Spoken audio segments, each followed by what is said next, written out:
Alors, problème ici, un rayon lumineux passe d'un certain milieu vers l'air, donc vers l'air. Si l'indice de réfraction de ce milieu est de 1,90 et que l'angle du rayon avec la droite normale dans le milieu est de 23 degrés, quel est l'angle avec la normale dans l'air? Donc, si on essaie de se représenter un petit peu cette situation-là, on va donc avoir ici,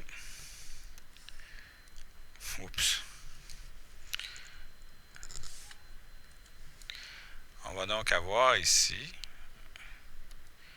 on va y aller avec une belle ligne, ça va être plus simple comme ça, une belle ligne comme ça, on va avoir ça, et on a évidemment notre normale, comme ça ici, on a un rayon incident qui va rentrer comme ceci, et on aura un rayon réfracté, probablement comme ceci, puisque on a donc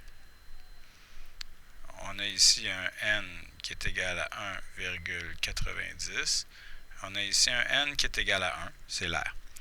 Donc un rayon ici de 23, et la question, c'est le rayon ici sera de combien?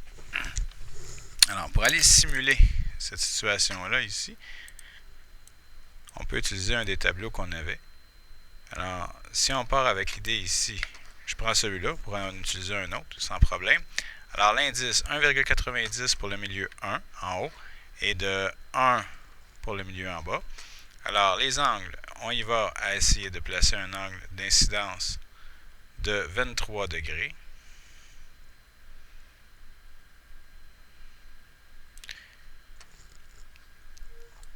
On voit que l'angle d'incidence, je ne veux pas le rayon réfléchi ici, je veux le rayon réfracté. Donc votre normal qui est là ici, pas de problème. Et donc les angles 23 degrés comme angle d'incidence. Et votre angle réfracté va être à 47,8 degrés dans le milieu 2, donc plus loin, plus éloigné de la normale. Bon, 47,8, c'est donc notre réponse. Par contre, ce qu'on voudrait, c'est d'être capable, on va mettre ça de côté, parce qu'on voudrait être capable de le calculer. Alors, comment on fait? Calculatrice, mode, toujours en degrés ici, on est en physique. Donc, on sort. Alors, ce qu'on a comme information ici, si on part, on a comme données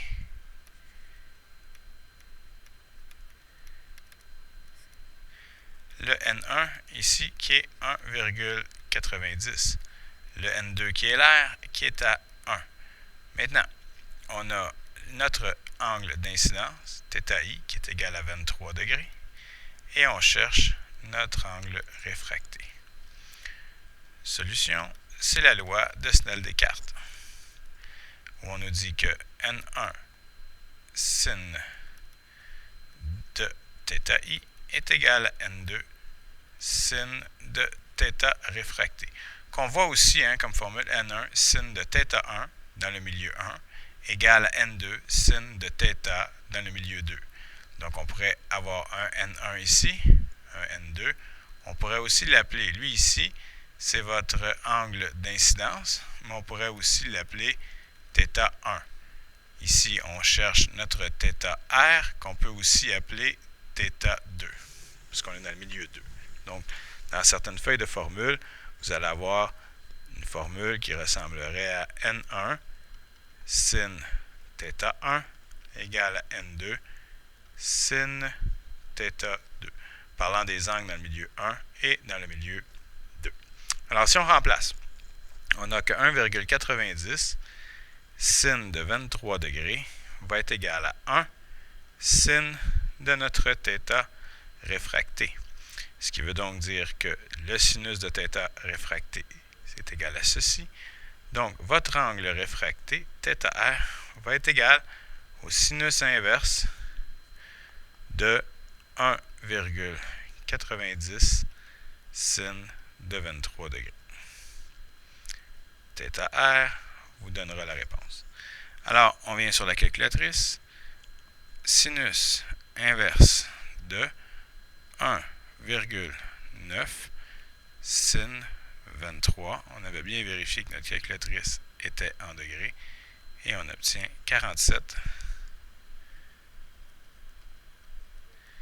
Oups. On recommence.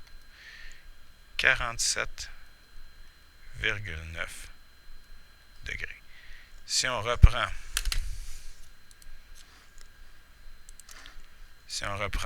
notre réponse à laquelle on s'attendait tantôt, bon, ici on nous donne 47,8 degrés. Probablement parce que mon angle d'incidence ici n'est pas réellement placé à 23 degrés.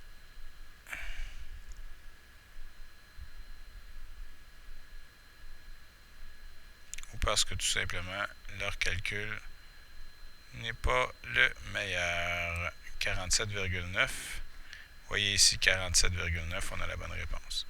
Probablement parce qu'il y avait trop de décimales, on joue un peu, donc on vient jouer ici à ce moment-là dans les autres décimales, dépendamment comment on se place. Donc voilà comment on peut arriver à trouver exactement l'angle réfracté.